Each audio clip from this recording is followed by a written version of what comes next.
నేను ఒక్కడిని ఆ భగవంతుని దయతోటి మీ అందరి ఆశీర్వాదంతో రాజకీయంలోకి వచ్చిన. నేను ఇవన్నీ స్కూల్లో ఎందుకు పెడుతున్నా అంటే మీ అందరి కోసం, మీ పిల్లల కోసం. ఎందుకంటే మీరు నాకు ఎంపీని గెలిపించారు 2014లో ఓటేసి. 18లో గెలిపిస్తే నేను అప్పుడు మా కేసీఆర్ గారి ఆశీర్వాదంతో మినిస్టర్ అయినా.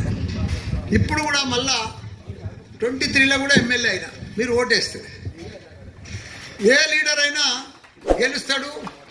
లాస్ట్లో ఒకసారి కొట్టురమ్మా సపోర్ట్ గెలుస్తారు. వాళ్ళ డ్యూటీ చేయవలసి వస్తుంది. మినిస్టర్ ఉన్నా, సీఎం ఉన్నా, ఎమ్మెల్యే ఉన్నా, ఎంపీ ఉన్నా, రోడ్లు వేయాలి, డ్రైనేజ్ వేయాలి, వాటర్ ఇవ్వాలి. ఇవన్నీ కంటిన్యూ ప్రాసెస్. అవి జరుగుతూ అయినా మీ రుణం తీర్చుకోవాలి. నేను 3 సార్లు ఓటేసారు కాబట్టి ఎందుకు తీర్చుకోవాలి, ఎట్లా తీర్చుకోవాలి రుణం అంటే స్కూల్స్ పెట్టి మీ పిల్లలకు మంచి విద్యను అందించి. అందరు స్కూల్ పెడతారు, ఫీజు కూడా తీసుకుంటున్నావు కానీ మీరు అనవచ్చు. ఇప్పుడు ఫీజు అంటే ఇదే సిబిఎస్ఈ, నెక్స్ట్ ఇయర్కు సిబిఎస్ఈ అవుతుంది. ఇదే సిబిఎస్ఈ మీరు ₹1,00,000 చెప్తారు చదువు, ₹1,50,000 చెప్తారు, 50,000 చెప్తారు, 30,000 కూడా చెప్తారు. కానీ మీరు కట్టే ఫీజుకు 30,000కు మీకు ₹1,00,000తో సమాన విద్యను అందించే బాధ్యత నాది. ఎందుకంటే నేను 40 ఏళ్ళ సరి నడిపిస్తున్నాను. ఇప్పుడు కుందన్పల్లి అది ఓపెన్ చేసినా ఏదైనా 30,000.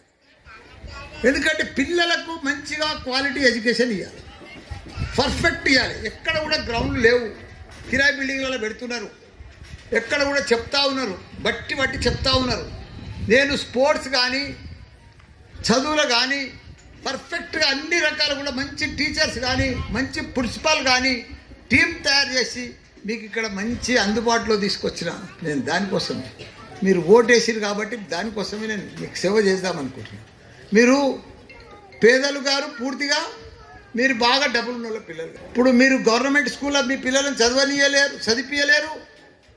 నాలాగా మల్లారెడ్డి మన్మడు అంటే లండన్లో చదువుతాడు, బంజారాలో చదువుతాడు, జూబ్లీహిల్స్లో చదువుతాడు, ఓకిడ్స్లో చదువుతాడు.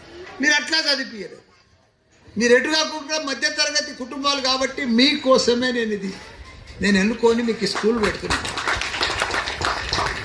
కాబట్టి మీకు అందరికి కూడా మంచిగా. నేను ఇప్పుడు మీ ఎమ్మెల్యే మామూలు మనిషి కాదు. ఇప్పుడు ఇండియాలోనే నంబర్ 1 3 యూనివర్సిటీలు నడిపించే ఏకైక వ్యక్తి మల్లారెడ్డి. ఇండియాలో హైయెస్ట్ పీజీలలో నంబర్ 1 ఇండియాలో. నేను నార్త్ తెలంగాణ చెప్తలేను. ఇండియాలో హైయెస్ట్ పీజీ సీట్లు ఎవరితో మెడికల్ ఉన్నాయంటే మల్లారెడ్డి.